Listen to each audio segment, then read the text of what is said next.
Every time you board a commercial flight, the cabin crew greets you from a position near the door. During taxi, takeoff, and landing, they sit in jump seats, small folding seats mounted against the bulkheads or galley walls. And in almost every case, they are facing you.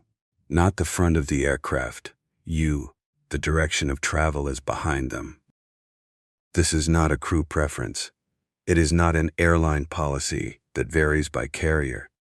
It is a regulatory requirement with a specific engineering rationale, and understanding it requires looking at what actually happens to a human body during the most physically demanding phases of commercial flight. Takeoff and landing account for approximately 4% of total flight time on a typical commercial route. They account for roughly 80% of accidents that result in fatalities or serious injuries. The forces involved in a survivable accident: an emergency stop, a hard landing, a runway overrun, act primarily in the longitudinal direction of the aircraft. The aircraft decelerates rapidly. Everything inside that is not firmly restrained continues moving at the aircraft's previous speed until something stops it. For a passenger in a forward-facing seat, that something is the seatbelt across the lap end, on aircraft so equipped, the shoulder harness. The upper body pitches forward against the belt. The head moves toward the seat in front. In a severe but survivable deceleration, the forces on the chest, neck, and head can be significant even with the restraint system functioning correctly. The geometry of a forward-facing seat means the occupant is fighting the deceleration force with the seatbelt, rather than being supported by the seat structure itself. A rear-facing seat changes this relationship entirely. When the aircraft decelerates, the occupant is pushed back into the seatback. The entire posterior surface of the body, back, shoulders, head, is supported by the seat. The load is distributed across a large area of the body's most structurally capable surfaces. There is no forward pitch, no belt tension against soft tissue, no head travel toward a hard surface. The physics of impact protection in a rear-facing configuration are substantially more favorable than in a forward-facing one, and this has been demonstrated repeatedly in both laboratory testing and accident analysis. The cabin crew's jumpseat orientation reflects this engineering reality directly.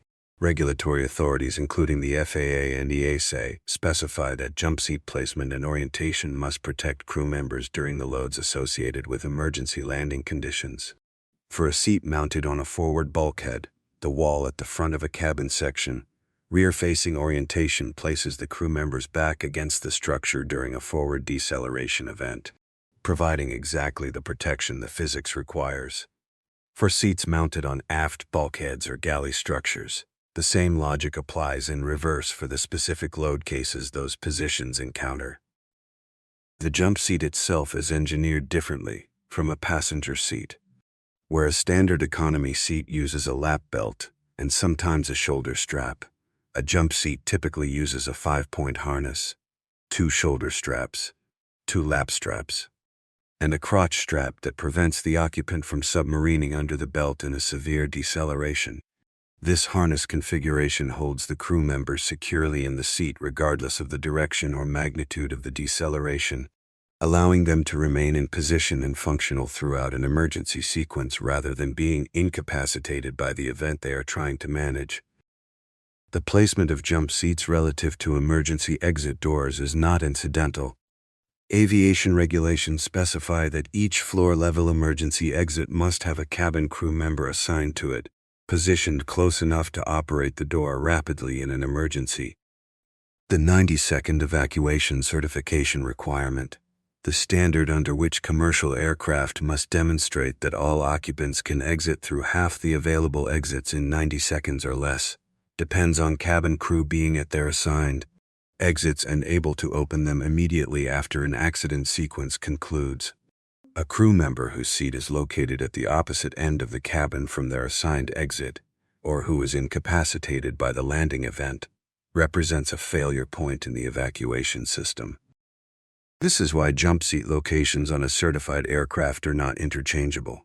Each position is approved as part of the aircraft's cabin configuration certification.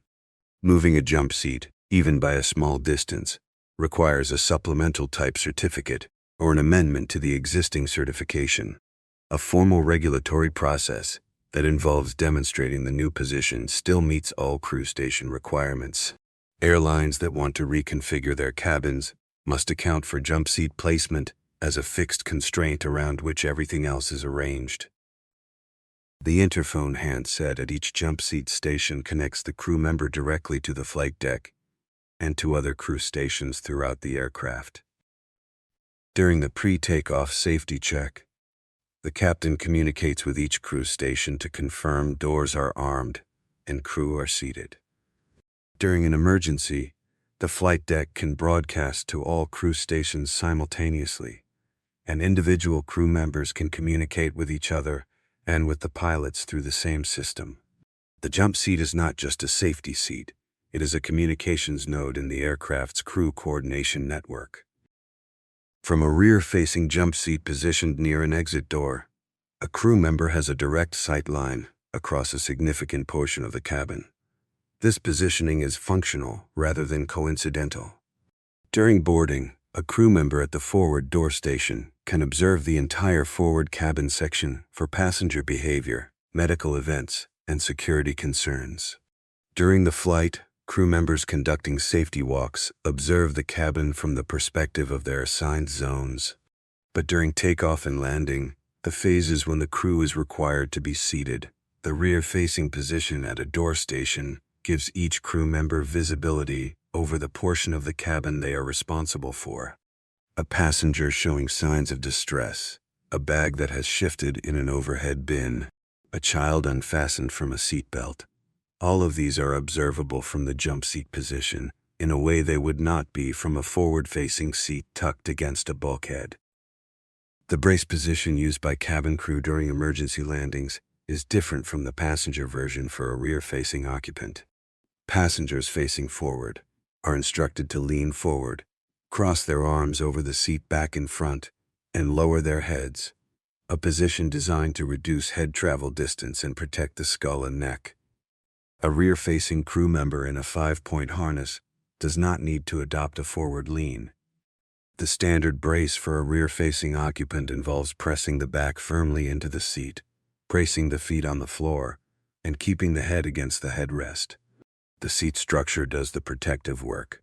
The occupant's job is to remain in contact with it. Some aircraft types, particularly smaller regional jets with constrained cabin layouts, use forward-facing jump seats in certain positions where the geometry of the aircraft does not permit rear-facing installation. In these cases, the jump seat is typically equipped with a more comprehensive harness system than a standard passenger seat, and the structural attachment of the seat to the aircraft frame is designed to absorb the higher loads that a forward-facing occupant will experience in a severe deceleration. The regulatory requirement is for adequate protection under defined emergency load conditions. Rear-facing is the preferred method of achieving this, but it is not the only certified approach. The rest facilities used by crew on long-haul flights occupy a different category entirely. Crew rest compartments on wide-body aircraft, typically located above the main cabin in the forward or aft section, contain bunk-style berths rather than seats. These are used only during cruise flight, when the aircraft is at altitude and not undergoing the acceleration and deceleration loads associated with takeoff and landing. Crew members using rest facilities during cruise are not subject to the same orientation requirements as those at active crew stations, because the load environment during cruise is fundamentally different from the emergency landing condition the jump seat is designed for. The question of why cabin crew face backward during takeoff and landing is straightforward to answer at the surface level. It is safer. But the mechanisms that make it safer, the regulations that mandate it, the engineering of the seat and harness, the placement relative to exits, and the operational role of the crew member at that station during an emergency all connect to a single underlying principle. Every element of a commercial aircraft cabin that can be configured to improve survivability in an accident has been configured that way, and the configuration is maintained by certification requirements that make deviation a formal regulatory process rather than an operational choice. The 90-second evacuation standard deserves closer examination because it defines the entire logic of crew station placement. When a new aircraft type is certified, the manufacturer must conduct a live evacuation demonstration using volunteer passengers, real people, not crash test dummies, who do not know which exits will be available. Half the exits are blocked before the test begins. The cabin lights are off. The demonstration must be completed within 90 seconds from the moment the signal is given to the moment the last person exits the aircraft. This test is conducted once, under controlled conditions, with a motivated and physically capable test population. Real emergency evacuations involve passengers who are injured, disoriented, or panicking, who are carrying bags they have been told to leave behind, who are blocking aisles while others push past them, and who may be moving through a smoke-filled cabin toward exits that may or may not be functional. The 90-second standard is a certification floor, not a performance guarantee.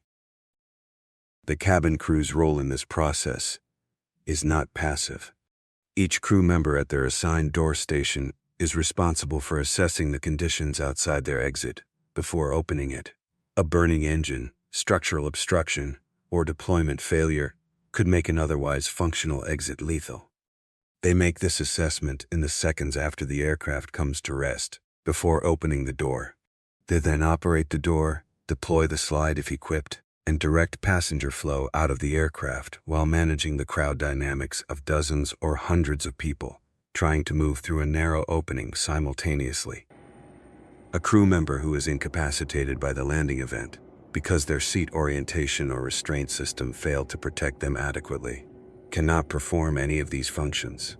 The jump seat design, orientation, and harness system exists specifically to ensure that the people whose job it is to get everyone else off the aircraft are still functional when they need to be. Every engineering decision in the jump seat specification traces back to that single operational requirement. That single operational requirement, keep the crew functional so they can get everyone else out, is the thread that connects every element of the jump seat specification, from the harness geometry to the door proximity rule, to the rear-facing orientation itself. The crew member seated across from you during takeoff, watching the cabin while the engines spool up and the aircraft accelerates down the runway, is in that position because it is the position from which they can best survive what might happen next, and best help you do the same.